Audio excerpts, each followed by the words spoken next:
Hello guys, welcome to new my first না কয় number blog red আমাদের guys. তো আমরা জানি না এটা ओ भाई मारो मुझे मारो। কয় নাম্বার ব্লগ। আমরা ব্লগ বানাতে চলে আসছি আর হ্যাঁ 10-12টা ব্লগ মনে করো আমরা বানিয়ে ছেড়ে দিয়েছি মনে করো। গাইস দেখ सकते हो, সরি দেখতে পাচ্ছ কি শুনছেন? এ ভাই বল এদিকে কিছু টাকাটা কেরো। কেউ যদি ঘুরতে আসতে চাও মানে ঘুরতে আসতে পারো, এত সুন্দর ভিউ। একলা ঘুরতে এসে কোনো লাভ নেই। তোমরা বুঝতেই পারছো তো। ঠিক নাই। না না আমি ওই বলতেছি না, একলা এসে কোনো লাভ নাই, মানে আমার কথাটা বুঝতে পারছো তো। এ ভাই এ বুঝে গেছে। ওই যে সামনে কতগুলো মেয়ে ভাই, এ আমার লজ্জা লজ্জা লাগতেছে রে ভিডিও বানাইতে। ऐसे में बड़ा सख्त लौंडा हूं। বন্ধ করে দেব নাকি? তো ভাইরা পিছনে অনেক কিছু মেয়ে ছেলে ক্রিকেট কি করে রে देखा आपने लापरवाही का नतीजा है। র্যাকেট খেলছিল।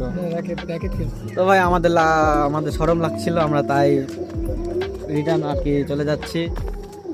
ওখানে সবাই হাসছিল, আমরাও হাসে দিয়েছিলাম। এর জন্য আর কিছু হবে না ভাই, আমরা এখন যাচ্ছি অন্য জায়গায় গিয়ে ভিডিও বানাবো এখন। তো গাইস আমরা এখন এইদিকে চলে আসছি ভিডিও বানাতে। ठीक है। আমাদের গ্রাম থেকে যাচ্ছি আরেক গ্রামে, এর জন্য বিয়ে ঠিক করতে। अबे साले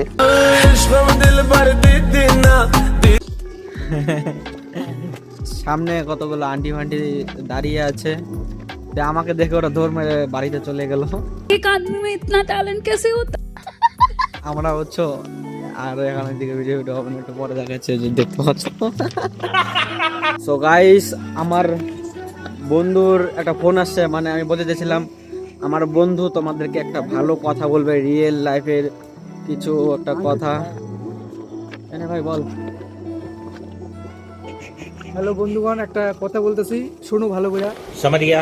আমরা ভিডিও বানাই, মানুষ দেখে, হাসে, এটা কোনো ব্যাপার না। মানে যখনকার ভিডিও করি তখন সাইডে পাইডে লোক টোক দেখে, হাসে। খারাপ সময় সবাই হাসে। আমিও আসি। আরে